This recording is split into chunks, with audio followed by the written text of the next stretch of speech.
देख रहे हैं न्यूज स्टेट और मैं हूं आपके साथ प्रीति भारद्वाज। दो टूक की शुरुआत करते हैं। यूपी में एक बार फिर से आई लव मोहम्मद पर विवाद शुरू हो गया है।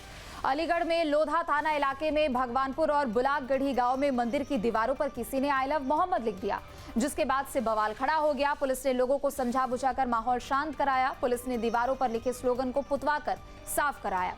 घटना के बाद ग्रामीण गुस्से में है तो वहीं करणी सेना ने मामले में सख्त कार्रवाई की मांग की है। सवाल है कि क्या माहौल खराब करने के लिए मंदिर की दीवार पर आई लव मोहम्मद लिखा गया है। दो टूक में इसी मुद्दे को लेकर हम चर्चा करेंगे, लेकिन सबसे पहले आपको सुनाते हैं बयान। इस्लाम में निराकार की उपासना है, इस्लाम में मूर्त पूजा नहीं होती। तो आई लव मोहम्मद का जो लोग स्लोगन लिख रहे हैं या जो पोस्टर चिपका रहे हैं, निश्चित रूप से ये वो ताकतें हैं जो सामाजिक सौहार्द को बिगाड़ करके अपनी राजनीतिक रोटी सेकना चाहती हैं, जो यहाँ दंगा फसाद कराना चाहती हैं। तो निश्चित रूप से एक षड्यंत्र है जिसके तरह जगह जगह इस तरह की कार्रवाइयाँ लगातार चल रही हैं। लेकिन ये योगी सरकार है, इस तरह की ताकतों के मंसूबे कतई सफल नहीं हो सकते। इस देश में सभी लोगों को अपना धर्म मानने की आज़ादी है, अपनी सीमाओं के अंदर में। वो हिंदू हों, वो मुसलमान हों, वो सिख हों, वो ईसाई हों। ऐसे नोटोरियस एलिमेंट्स जो ये धार्मिक विद्वेष फैलाकर, जो इस तरह की बदमाशी करके सौहार्द को बिगाड़ने की कोशिश करते हैं, वो किसी धर्म और किसी जाति के हों, उनके खिलाफ सख्त से सख्त कार्रवाई होनी चाहिए। क्योंकि हमें अपने धर्म का सम्मान करना है और उसके साथ साथ दूसरों के धर्म का भी सम्मान करना है। एकता बनाकर रहना है ताकि देश विकास के रास्ते पर जा सके। तो यूपी में एक बार फिर से आई लव मोहम्मद को लेकर सियासी घमासान मचा हुआ है और आज इसी पर बहस होने वाली है। और आज की बहस क्यों जरूरी है, इसके लिए कुछ सवाल भी हैं। एक एक करके सवाल भी आपके सामने रखते हैं। सबसे पहला सवाल, मंदिर में आई लव मोहम्मद ये सिर्फ संयोग या फिर प्रयोग? अगला सवाल, माहौल बिगाड़ने की थी साजिश, पुलिस ने किया नाकाम। चूंकि एक बार फिर से सियासत अपने चरम पर है। आई लव मोहम्मद पर विवाद, मंदिर की दीवारों पर लिखने से तनाव, मजहबी नफरत फैलाने की कोशिश, बेनकाब होगी साजिश। तो ये कुछ सवाल हैं जिनका जवाब ढूंढने की कोशिश भी करेंगे और तमाम मेहमान भी हमारे साथ जुड़ चुके हैं। उनका परिचय आपसे करा देते हैं। बीजेपी प्रवक्ता अवनीश त्यागी हमारे साथ जुड़ चुके हैं। एसपी नेता दीपक विज हमारे साथ जुड़ चुके हैं। हिंदू धर्म गुरु डॉक्टर एच.एस. रावत हैं। साथ ही साथ मुस्लिम स्कॉलर के तौर पर मौलाना शहाबुद्दीन रजवी हमारे साथ जुड़ चुके हैं। आप तीनों का बहुत बहुत स्वागत है। लेकिन सबसे पहले चूंकि देखिए उत्तर प्रदेश में एक बार फिर से सियासत इसी चीज को लेकर मची हुई है कि आखिर आई लव मोहम्मद का ये जो विवाद है वो थमने का नाम क्यों नहीं ले रहा। सबसे पहले एच.एस. रावत जी, आप ही से शुरुआत कर लेते हैं। चूंकि मंदिरों पर आई लव मोहम्मद के स्लोगन लिखे गए हैं जिसको प्रशासन ने बाद में पुतवा दिया, साफ करा दिया, क्या कहेंगे इस पूरे मामले को लेकर? कौन लोग हैं जिनकी ओर से ये साजिश रची जा रही है या फिर उनकी ओर से माहौल को खराब करने की कोशिश लगातार की जा रही है? प्रीति जी, ये वही लोग हैं जो गजवाए हिंद उसकी कल्पना पाल करके बैठे हुए हैं। वो चाहते हैं कि देश के अंदर अशांति फैलाई जाए, देश के अंदर बार बार आई लव मोहम्मद का स्लोगन उसी प्रकार से प्रचारित किया जाए जिस प्रकार से यूरोप के अंदर किया गया, जिस प्रकार से फ्रांस के अंदर किया गया, जिस प्रकार से लंदन के अंदर किया गया। वहां के जो देश हैं, यूरोप है, अमेरिका है, कनाडा है, वो इस तनाव में जी रहे हैं कि किस प्रकार से इस्लाम के इन लोगों को बाहर निकाला जाए।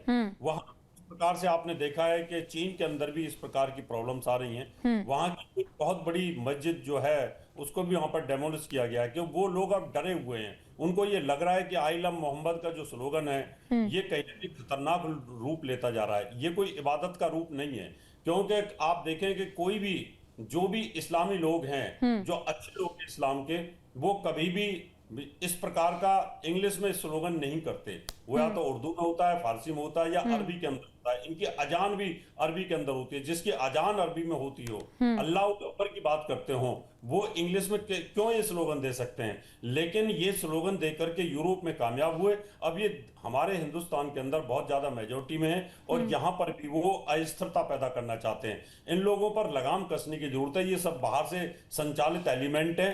सभी मुसलमान इस प्रकार के नहीं है, लेकिन कुछ एलिमेंट जो नेगेटिव हैं, जो आतंकवाद के साथ जुड़े हुए हैं, जो गजवाए हिंद के साथ जुड़े हुए हैं, वो लोग इस देश के अंदर अस्थिरता पैदा करना चाहते हैं। इस पर मैं चाहता हूं कि शिकंजा कसने की आवश्यकता है। ठीक है रजवी जी, आपका रुख करते हुए, चूंकि एच.एस. रावत को भी आपने सुना, उन्होंने कहा कि सब लोग एक जैसे नहीं होते हैं, कुछ लोगों की ओर से उन्माद फैलाने की कोशिश की जाती है और सवाल दरअसल मानसिकता को लेकर है और जो कुछ लोगों की मानसिकता होती है उसका खामियाजा लोगों को भुगतना पड़ता है। आप क्या कहेंगे इस पूरे मामले को लेकर? मंदिरों की दीवारों पर आई लव मोहम्मद लिखना कितना सही और कितना गलत? देखिए, जो घटना अलीगढ़ की हुई है और बताया जा रहा है कि 3 या 5 मंदिरों पर आइला मोहम्मद सल्लल्लाहु ताला अलैहि वसल्लम लिखा गया है, तो ये बड़ी निंदनीय घटना है, काबिले मजम्मत है, बहुत ज्यादा तकलीफ देने वाली ये बात है और ये हिंदू मुस्लिम इत्तेहाद, यकजहती, भाईचारे को पारा पारा करने वाली बातें हैं।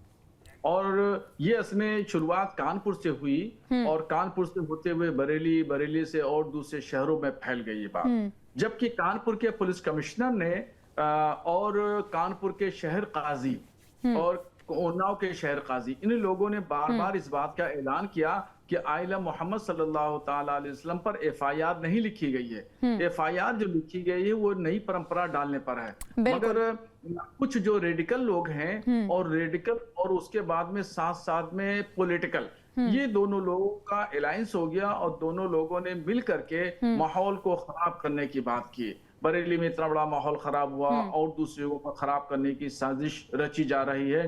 बहरहाल ये गलत है।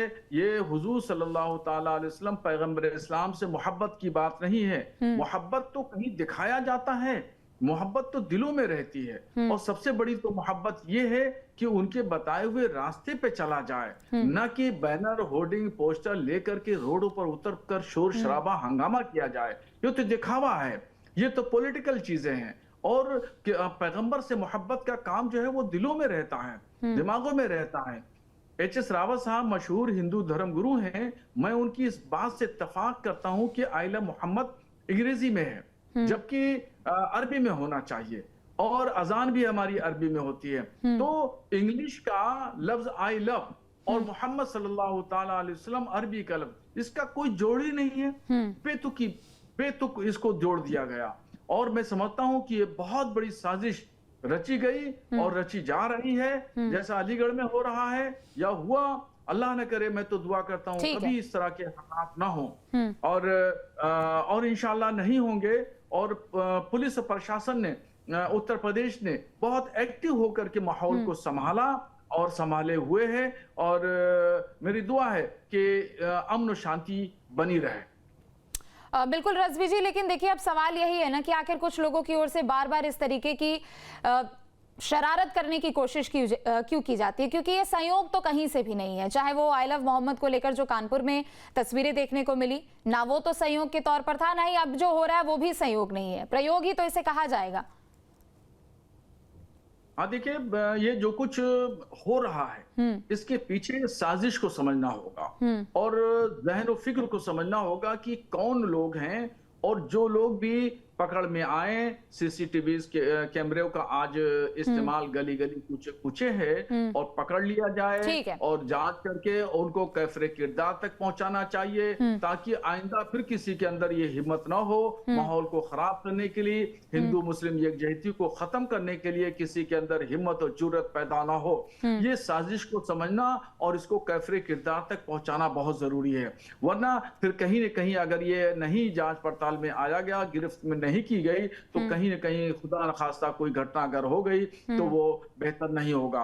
तो इस पर बहुत ध्यान देने की जरूरत है। बरेली में भी अभी जो घटना हुई है, इस पर जवाब ले लेते हैं अवनीश जी से। मैं लौटूंगी आपके पास। अवनीश जी, अब प्रदेश में देखिए आपकी सरकार है, स्वागत है आपका न्यूज स्टेट पर। अब देखिए प्रदेश में आपकी सरकार है, कभी कानपुर में हिंसा भड़काने की कोशिश की जाती है, हालांकि वहां पर आई लव मोहम्मद लिखने को लेकर एफआईआर नहीं हुई। नतीजा बरेली में देखने को मिलता है, उन्नाव में देखने को मिलता है, भदोही में देखने को मिलता है। लेकिन सवाल यही है ना, और अब तो अलीगढ़ में मंदिरों के बाहर आई लव मोहम्मद लिख दिया गया। अब सवाल यह है कि प्रदेश में आपकी सरकार है, डबल इंजन की बातें होती है, लेकिन आए दिन ऐसी घटनाएं हो रही है। देखिए, ये एक तत्व खड़े हो गए हैं देश में जो देश की तरक्की को, प्रदेश की तरक्की को, अमन चैन को, सुशासन जो चल रहा है, सबको सुरक्षा मिल रही है, सबको सम्मान मिल रहा है और प्रदेश तेजी से बढ़ रहा है और देश तेजी से बढ़ रहा है। सब सुकून से रह रहे हैं। कुछ लोगों को इससे दिक्कत हो रही है और जिनको दिक्कत हो रही है, बिल्कुल जाहिर सी बात है कि वे लोग समाज विरोधी हैं, देश विरोधी। वो नहीं चाहते कि अमन चैन रहे, शांति व्यवस्था कायम रहे, सुकून से लोग रहें, भाईचारे से रहें और तरक्की करें। अब सबके कारोबार बढ़ रहे हैं, देश की आर्थिक स्थिति दुनिया में ऊपर बढ़ती चली जा रही है। ऐसी प्रदेश, उत्तर प्रदेश खास तौर से मैं जिक्र करूंगा कि जो दंगा प्रदेश हो गया था, जिसकी हालत बड़ी खराब हो गई थी, उसकी छवि खराब होने लगी थी, आज उत्तर प्रदेश की स्थिति बेहतर हो रही है। तो उन लोगों को जिनकी राजनीतिक दुकानें बंद हो चुकी हैं, जिनके गैर सामाजिक मंसूबे सफल नहीं हो पा रहे हैं, वो लोग रह कर इस तरह की हरकतें कर रहे हैं जो बहुत गलत है। और ऐसे लोगों पर सरकार तो कार्रवाई कर ही रही है, पर आप ये भी बहुत अच्छे से जानिए, बहुत गंभीरता से इस चीज को देखिए कि जनता भी ऐसे लोगों को पसंद नहीं कर रही है। जो समाज तोड़ने वाले थे उनको लगातार हार का मुंह देखना पड़ रहा है। वो सत्ता में शामिल होने की जो जोड़ तोड़ और ये जमा जोड़, ये हथकंडेबाजी और ये शगुफेबाजी जो कर रहे हैं, इनकी हरकतें बिल्कुल बर्दाश्त नहीं हो रही हैं। लोगों को समझ नहीं आ रही हैं। जनता का भरोसा अब सुशासन की तरफ है, जनता का विश्वास भारतीय जनता पार्टी की तरफ दिनों दिन गहरा होता जा रहा है। इसलिए हो रहा है, उसकी वजह बिल्कुल साफ है, कोई इसमें छुपाने की और दिखाने की बात नहीं है, ना अतार्किक बातें हैं कि आज हर व्यक्ति इनकम बढ़ रही है, लोगों का जीवन स्तर सुधरा है, विकास की बातें हो रही हैं, देश का नक्शा बदला है, प्रदेश के हालात सुधरे हैं। तो इन चीजों को जो लोग बर्दाश्त नहीं कर पा रहे, वो इस तरह की हरकत कर रहे हैं। उन हरकतों को बाज आना चाहिए, क्योंकि सरकार उन पर सख्त कार्रवाई करेगी और जनता भी इस तरह की कार्रवाई उनके खिलाफ जारी रखेगी। ठीक है दीपक जी, आपका रुख करते हुए, क्योंकि देखिए आई लव मोहम्मद को लेकर जब कानपुर में विवाद हुआ तो समाजवादी पार्टी ने इसे अभिव्यक्ति की आजादी से जोड़ा, लेकिन अब जो अलीगढ़ में हुआ है उस पर आप क्या कहेंगे? कौन है वो लोग जो कि इस आजादी की हवा में जहर घोलने का काम कर रहे हैं? कौन है ये लोग जिनकी ओर से माहौल को खराब करने की कोशिश की जा रही है, और एक बार दो बार नहीं, बार बार? देखिए अभी देखिए अभी आपने मुस्लिम हमारे जो स्कॉलर बैठे हैं उन्होंने ये बात कही कि इस्लाम के अंदर अगर वो मोहम्मद से प्रेम है, इस्लाम के प्रति प्रेम है, तो उसको वो बोल सकते हैं, रख सकते हैं, पर उसका बैनर, फोटो इस तरह का लगाना बैन है। तो इस तरह की जो भी कार्रवाई वो लोग कर रहे हैं, तो उन्होंने उनके लिए बोला है कि वो इस तरह की कार्रवाई ना करें। अब मेरा मानना है कि सरकार के ये सरकार के कार्यकाल के अंदर बेरोजगारी, महंगाई, आर्थिक कारणों से जो आत्महत्या कर रहे हैं लोग, और जो टीजीटी, बीजीटी की आपने देखा है जो परीक्षाएं रद्द हो रही हैं, शिक्षा मित्रों, आंगनबाड़ी के कार्यकर्ताओं के ऊपर जो लाठीचार्ज हो रहा है, और आप देखिए जितनी पुलिस व्यवस्था का कानून है, अवस्था का पूरा हो रहा है, राजनी हो रही है, मोबाइल छीने जा रहे हैं, चेन स्नैचिंग हो रही है, उन सब से ध्यान बटाने के लिए मेरा मानना है कि प्रशासन को और सरकार को यह भी देखना चाहिए। ध्यान आपने भी भटका दिया, मैंने आपसे क्या सवाल किया, ध्यान आपने भी भटका दिया। करना चाह रहे कि उन्होंने लिखा होता, उन्होंने लिखा ही ना हो, होता उन्होंने लिखा ही ना हो, ये लिखा उन लोगों ने हो जो सरकार के या प्रशासन के उसके अंदर कहीं ना कहीं उनके दायरे में आके समाज की व्यवस्था को खराब करने के लिए, सांप्रदायिक सौहार्द को बिगाड़ने के लिए, चुनाव में उसका फायदा लेने के लिए इस तरह की घटनाएं करते हैं, ऐसा मेरा मानना है। तो आपको ऐसा लगता है कि ये किसी और की साजिश हो सकती है जिसका ठीकरा किसी और के सिर पे मढ़ा जा रहा है, आपको ऐसा लगता है? बिल्कुल बिल्कुल बिल्कुल बिल्कुल मेरा ये बिल्कुल मानना है, क्योंकि आप देखिए आर्थिक कारणों से आत्महत्याएं, बेरोजगारी, महंगाई, आपकी कानून व्यवस्था, राजनी, इन सब की वजह से आप देखिए इन कारणों से ध्यान हटाने के लिए मेरा मानना है, चुनाव बिहार के नजदीक हैं, उसके बाद यूपी के चुनाव है, इस तरह की घटनाएं बढ़ रही हैं। आपने पूरे सवाल को ही मोल्ड कर दिया 2014 से पहले। दीपक जी, आपने पूरे सवाल को ही मोल्ड कर दिया, आपने पूरे सवाल को ही मोल्ड कर दिया। बेरोजगारी को लेकर, महंगाई को लेकर, कानून व्यवस्था को लेकर आए दिन चर्चा होती है। सुन लीजिए, और ये काला सच है समाजवादी पार्टी का कि जब उनसे सवाल किया जाता है तो वो जवाब नहीं देते हैं। महंगाई को लेकर आप लोग सवाल उठाते हैं, ठीक है, आए दिन उसे लेकर सवाल उठाए जाते हैं, लेकिन प्रवक्ता ना बने। मैं बीजेपी की प्रवक्ता नहीं हूँ और आपके सर्टिफिकेशन से मुझे कोई फर्क नहीं पड़ेगा। ये सवाल बीजेपी का नहीं है। एक सेकंड दीपक जी, एक सेकंड, मैंने आपसे क्या सवाल किया कि कौन लोग हैं जिनकी ओर से माहौल को खराब करने की कोशिश की जा रही है? आवाज इनकी नीचे कीजिए, आवाज इनकी नीचे कीजिए, आवाज इनकी नीचे कीजिए। आपके सर्टिफिकेशन से मुझे कोई फर्क नहीं पड़ेगा, आप यहाँ आके टैग दे देंगे बीजेपी प्रवक्ता का, उससे मुझे कोई फर्क नहीं पड़ेगा। और सच्चाई यही है कि आप लोग सवाल से भागते हैं। सवाल आपसे पूछा गया कि अलीगढ़ में जो कुछ भी हुआ उसके पीछे किसकी साजिश होगी, आप लोग नहीं बोलते हैं। महंगाई को लेकर, बेरोजगारी को लेकर बिल्कुल ये मुद्दा है, उस पर आप लोग सवाल उठाइए, लेकिन इसके अलावा भी समाज में कई ऐसे मुद्दे हैं जिस पर बोलने की जरूरत है, लेकिन तब आप जैसे पार्टी के नेताओं की ओर से नहीं बोला जाता है। पहले जब एफआईआर होती है तो आप उसे अभिव्यक्ति की आजादी से इसे जोड़ देते हैं, लेकिन जब माहौल खराब करने की कोशिश की जाती है आप लोगों की ओर से नहीं बोला जाता है। नीचा कर रहे हैं आप, ऐसा थोड़ी चलेगा। नहीं, आपको बोलने का ऐसा समय नहीं, भी दिया आप था मेरे मैंने और साउंड को उसके कम बाद कर बोला रहे भी हैं। था। अब आप अपनी मेरी बात भाषा रखिए, को, अब आप प्रश्न अपनी को बात क्वेश्चन नहीं रखिए। दे रहे। देखिए ये ठीक नहीं है ना। नहीं, अब आप अपनी बात रखिए। देखिए हाँ, मैं ये कहना चाह रहा हूं कि प्रशासन की जिम्मेदारी है दोषियों को गिरफ्तार करे, दोषियों को वो गिरफ्तार करे, और जो दोषी सामने आएंगे, मेरा ये मानना है वो कहीं ना कहीं उन्हीं लोगों से जोड़ने जाएंगे जो चुनाव में इन लोगों का फायदा उठाना चाहते हैं। मेरा ये मानना है आर्थिक कारणों को, बेरोजगारी को, महंगाई को, कानून व्यवस्था से ध्यान बटाने की ये साजिश है। मैं आपसे ये ठीक है अवनीश जी, अब इस पर जवाब दे देंगे। अब देखिए चुनाव नजदीक है तो आप लोगों के ऊपर आरोप है कि कहीं भी चुनाव होते हैं तो साजिश यहाँ उत्तर प्रदेश से रच दी जाती है, और ये जो तमाम जो मुद्दे उन्होंने गिनवाए हैं, चाहे बेरोजगारी को लेकर हो, महंगाई को लेकर हो, आर्थिक व्यवस्था को लेकर हो, कानून व्यवस्था को लेकर हो, उन सबको आप लोग भटकाने की कोशिश कर रहे हैं, और आखिर में आकर ये चुनावी स्लोगन बन जाता है आप लोगों के लिए, जिसका इस्तेमाल आप लोग दूसरे राज्यों में करते हैं जहां पर भी चुनाव होते हैं। देखिए, समाजवादी पार्टी के जो मेरे साथी हैं बड़े बचकाना बयान दे रहे हैं, बड़े हल्के स्तर की सोच है, और ये जैसे दुत्कारा हुआ, जनता से दुत्कारा हुआ, कुंठित मानसिकता का लोग बोलते हैं, वो इनकी भाषा बोल रही है। आप एक बात बताइए, लोकतंत्र में जनता स्वतंत्र है, और 2014 के बाद से जो लगातार टोकना नहीं करूंगा, पर मैं एक बात कहूंगा। सुनिए मेरी बात सुनिए। देखिए 2017 में 45 सीट से 2022 में 125 हुई, और 2024 के अंदर लोकसभा की जो सीटें हैं वो 43 सीट आई हैं। संग्रह होता है, चुनाव ध्यान रखें, चुनाव मुद्दों पे कम हुई लड़ा है, जाता है, और जनता आपको दुत्कारा गया जनता द्वारा। समाजवादी पार्टी को तो लगातार पिछले 7 साल से जिनके पास दंगा था, जिनके पास गुंडई थी, जिनके पास दबंगई थी, और हम इन लोगों को सब चीजों को ठीक सत्ता से करेंगे। बाहर और सत्ता से ऐसा बाहर कर दिया है कि वो दोबारा आने वाले नहीं है, तो उनकी कुंठाएं बोल रही हैं। जनता प्यार दे रही है भारतीय जनता सारे पार्टी दबंगे को, और गुंडे तो आपकी पार्टी में भरे हुए हैं। मान्यवर ठीक है, मान्यवर एक-एक करके दीपक जी आप अपनी बारी में बोलिएगा। हमारे माननीय मुख्यमंत्री जी ने खुद अपने केस वापस लिए हैं, जिसको पसंद करती ये है, तो आपको पता ही है। जनता उसको वोट करती है जिसे पसंद करती है, वो पसंद कर रही है भारतीय जनता पार्टी को। उन मक्कारों को, उन साजिशकर्ताओं को नकार रही है। तो फिर वोट तो हम लोकसभा में तो हम जीते हैं ना 24 में, तो आपको इस्तीफा देना चाहिए भाई, भाजपा को इस्तीफा दे देना चाहिए ना फिर। हमेशा के लिए बाहर कर दिया है, आप ये ठीक जानिए। है। आप केवल टीवी पर चिल्लाइए और पोस्टरों पर चिपकिए और ट्विटर पर खेलिए, आप सोशल मीडिया पर खेलिए। आपका जनता से सरोकार नहीं है। आप गुंडों के साथ रहते थे, दबंगों के साथ रहते थे, माफियाओं के साथ रहते थे, दंगाइयों के साथ संरक्षण देते थे। इसलिए जनता आपको नकार रही है, बार बार नकार रही है। आपके पास नहीं है कुछ। और आपके अब तो जो देश बढ़ केंद्रीय रहा नेता है, है वो प्रदेश खुद आपको बढ़ रहा है, हराने में लगे सुख हुए हैं। शांति फैल रही है, लोगों को सुविधाएं मिल रही है, लोग ठीक है। रोजगारमंद हो रहे हैं, आमदनी बढ़ रही है, देखिए, संपन्नता मैं आ तो रही कह रहा है, हूं, सुरक्षा केंद्रीय मिल नेता रही है। खुद निपटाने में लगे हैं उत्तर इसलिए प्रदेश जनता सरकार पसंद को। कर रही है भारतीय ये जनता आपको अच्छी पार्टी तरह के जानते शासन हैं। को। डबल इंजन सरकार से पूरी तरह संतुष्ट है, इसलिए वोट डाल रही है।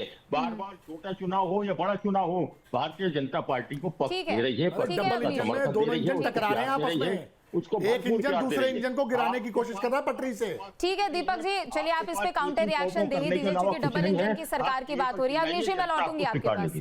ठीक है दीपक जी, आप ही जवाब दीजिए। अब चूंकि अब अखिलेश यादव की ओर से या फिर समाजवादी पार्टी के नेताओं की ओर से जितने भी पोस्टर्स लगाए गए हैं उसमें प्रबल इंजन की सरकार बनाने का दावा किया गया है। मान लीजिए अगर आपकी सरकार होती, मान लीजिए, और इस तरीके की अगर घटना होती, तब समाजवादी पार्टी क्या एक्शन लेती? दंगे होते। देखिए हमारे प्रशासन पूरी सरकार 2012-17 तक के दोषियों को गिरफ्तार किया जाए, चिन्हित किया जाए और उनको जेल में डाला जाए, और आगे ऐसी वारदात ना हो, ना हो, इस तरह की कार्रवाई की जाती जो पूरा संदेश जाता दूर तक कि इस तरह की चीजें ना हो। और इनकी जो डबल इंजन की सरकार करे, इंजन आपस में टकरा रहे हैं। 2012 से लेकर 17 तक जो हुआ है सब जान रहे हैं। हमारी सरकार लगातार, हमारी जो पार्टी है वो लगातार वोटों में बढ़ रही है। आप देखिए वो 125 सीट आई 2022 में और 243 से, और 2024 में हमारी 43 लोकसभा महिलाओं के साथ अत्याचार, गरीबों के साथ अत्याचार, ये आपके कानून, ये आपके हालात की, ये समाज 2029 में अमित शाह का और योगी का झगड़ा ना हो जाए आपस में, ये मैं आपको बताना चाह रहा हूं। आपको पार्टी के अंदर की पूरी खबर है।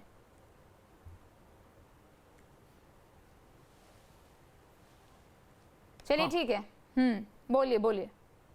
और ये तो आप लोगों को भी हमसे जरा जानकारी है। अरे अब आपने ही ब्रेकिंग न्यूज दे दी। चलिए ठीक है, रजवी जी आपका रुख करते हुए अब ये बार बार जो इन बातों कर रहे हैं, बोलिए बोलिए, आप अपनी बात बोल लीजिए।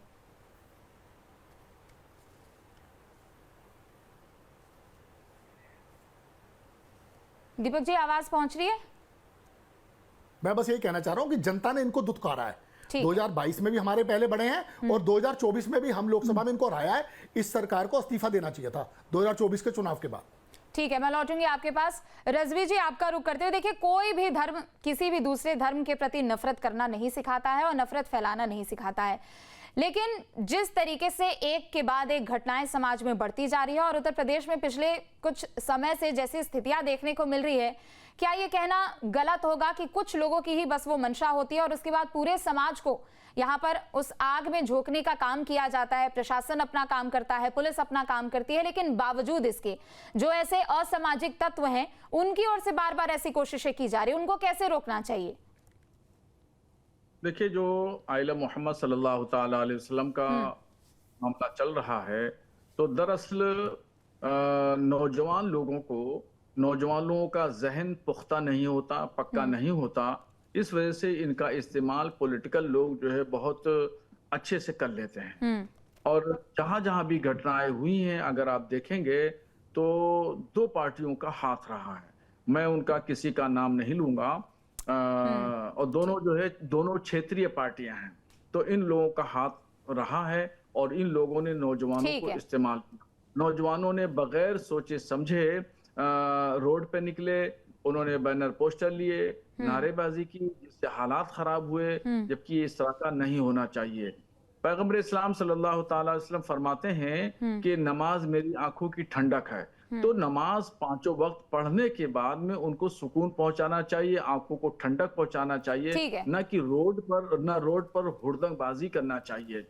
तो ये जो हुड़दंगबाजी है, ये कतन इस बात की इजाजत नहीं देती है, न पैगंबर इस्लाम की शिक्षा तालीमात इजाजत देती हैं कि रोड पर हुड़दंगबाजी लगाई जाए, बैनर पोस्टर छापे जाएं। देखिए, बैनर पोस्टर पे क्या है, पोस्टर दीवार पे लगा गया, अभी 10 मिनट बाद बारिश हुई और बारिश होने के बाद में वो पोस्टर उतर करके फट करके नीचे नाली में आकर गिर गया, तो पैगंबर इस्लाम के नाम की बेअदबी हुई।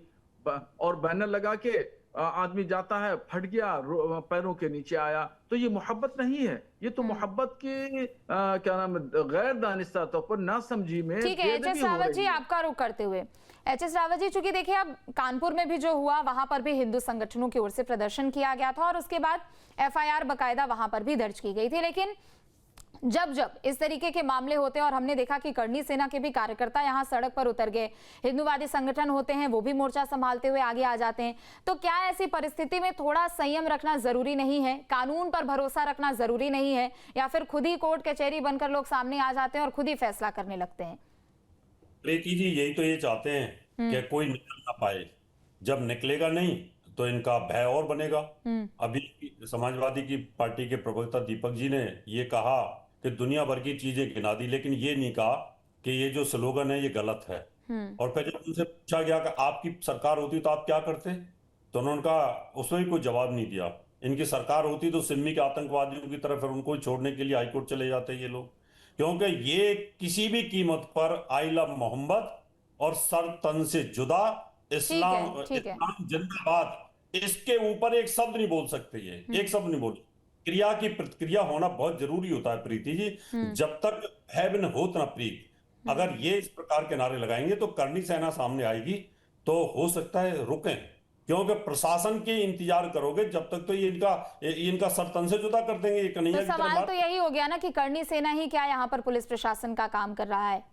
शुरुआत किसने करी, शुरुआत क्यों करी? क्या यहाँ चुनाव हो रहे थे या लंदन में चुनाव नहीं हो रहे? वहां आई मोहब्बत क्यों चल रहा है? क्या फ्रांस में चुनाव हो रहे हैं? क्या वहां ये नहीं बोल सकते? वहां नहीं बोलेंगे, क्योंकि इस्लाम के खिलाफ बोलने का मतलब समाजवादी पार्टी के वोट बैंक कटना, और उस वोट बैंक को कभी नहीं चाहते कटे। इनकी सोच ही है। इसलिए ये तो हिंदुओं के दुश्मन बने हुए हैं और हिंदुओं के खिलाफ इनको बोलना अच्छा लगता है। मंदिर में नहीं जाएंगे, राम मंदिर बन चुका है, वहां दीपक जा सकते हैं। ये इनकी सोच रही है कि ऊपर जाएंगे, राम मंदिर के दर्शन करने जाएंगे तो इनका वोट बैंक कटेगा।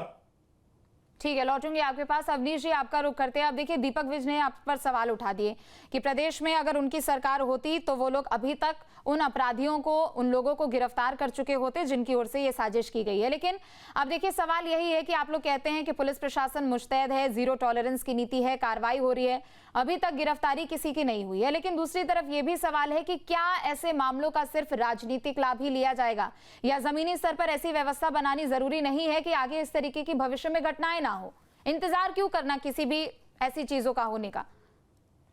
देखिए प्रीति जी, जो समाजवादी पार्टी के विद्वान प्रवक्ता साहब कह रहे हैं वो बिल्कुल झूठ कह रहे हैं। आप 2013 में जाइए, जब दंगा मुजफ्फरनगर भड़का तो पूरा प्रदेश दंगे की चपेट में था।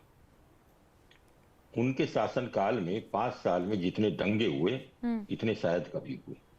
पूरा प्रदेश दंगा प्रदेश बना जाएंगे। तो ये दंगा करा के, आग लगा के तमाशा देखने का काम, वोट बैंक को पकाने का काम ये कर रहे हैं। और अब जब से योगी जी ने, मैं कह रहा हूं, उत्तर प्रदेश में कानून व्यवस्था की मजबूती के साथ रक्षा करनी शुरू करी है और कमान संभाली है, तो आम आदमी मुस्तैद है, बिल्कुल सुरक्षित है, सुकून से है। अब लड़कियां स्कूल पढ़ने जा रही हैं, घर के कामकाज हो रहे हैं, सड़कों पे चलने में कोई दिक्कत नहीं है। जब रात बनने की छिनैती होने लगती थी, ये समाजवादी पार्टी में दंगा हर रोज होने लगा था। उत्तर प्रदेश का नाम दंगा प्रदेश बन के चुका था। निवेशक आने बंद हो गए थे, पर्यटक यहाँ दिखते नहीं थे, बिल्कुल बदनाम कर दिया था इन लोगों ने उत्तर प्रदेश को। आज हालात बिल्कुल उलट है। आज पर्यटकों की संख्या इस कदर बढ़ी है कि शायद कभी बढ़ी हुई थी। निवेशक आ रहे हैं, आम आदमी सुरक्षित है, कारोबार कर रहा है, स्कूल खुल रहे हैं। अगर थोड़ी बहुत कोई साजिश करता है तो उस पर इतनी कठोर कार्रवाई होती है, अगले दिन दंगा होता नहीं, दंगा बिल्कुल रुक जाता है। इन दंगाइयों के मंसूबे वहीं ठंबे हो जाते हैं जब योगी जी का डंडा चलता है, कानून की व्यवस्थाएं सख्त होती हैं, प्रशासन मुस्तैद रहता है, इसलिए दंगा नहीं हो रहा है। समाजवादी पार्टी का शासन ठीक है दीपक जी, तो जल्दी से काउंटर रिएक्शन देखिए। सच्चाई ये भी तो है कि जो भी उन्माद फैलाने की कोशिश कर रहा है, जो भी उपद्रव मचाने की कोशिश कर रहा है, उसके खिलाफ कार्रवाई हो रही है। सच्चाई ये भी तो है, इससे तो नहीं नकारा जा सकता है। जनता आज तक नहीं भूली है। देखिए, मुझे जो है, आप 2 मिनट का समय दे बोलने का, जल्दी से बोलिए, समय की कमी है थोड़ी, जल्दी। रावत जी ने सबसे पहले कहा क्रिया की प्रतिक्रिया, है ना? क्रिया की प्रतिक्रिया में ही संघ बना। देखिए, क्रिया की प्रतिक्रिया में संघ बना, बिल्कुल गलत बात। क्रिया की प्रतिक्रिया बनी, उन्होंने अंग्रेजों में कहा इसके रिएक्शन में कुछ नहीं आया, समाज को जोड़ने का काम कर रहा है, समाज को बनाने उसके बाद उन्होंने संघ बनाया। इतना इतिहास में पाकिस्तान की जाएंगे डिमांड तो अभी सबसे पहले भूल हिंदू महासभा ने करी, इतना फिर संघ ने इतिहास उसको में जाएंगे तो अभी भूल जाएंगे क्या और चल मैं रहा आपको है। बताऊं, उसकी वजह से ये पार्टीशन हुआ। और सुनिए, एक मिनट, नहीं, वहीं आ रहा हूं। अखंड भारत किस कौन मांग रहा है? संघ। क्यों मांग रहा है? 45 करोड़ मुसलमानों को। चलिए ठीक है, बहुत शुक्रिया आप सभी मेहमानों का न्यूज स्टेट पर 2 टूक में जुड़ने के लिए। तो आई लव मोहम्मद को लेकर एक बार फिर से राजनीतिक गलियारों में चर्चाएं तेज हो चुकी है, चूंकि अलीगढ़ में मंदिरों की दीवारों पर आई लव मोहम्मद लिखा गया है। हालांकि प्रशासन की ओर से कार्रवाई की जा रही है, देखना होगा कि कब तक इसमें गिरफ्तारी होती है। 2 टूक में इतना है। जहां भक्ति है हर शब्द में, कथाओं में छुपे हैं दिव्य रहस्य और ज्योतिष देता है जीवन को दिशा। धर्म से जुड़ी हर बातों को जानने के लिए हमारे चैनल स्तुति को सब्सक्राइब करें। चैनल पर जाने के लिए इस लिंक पर क्लिक करें।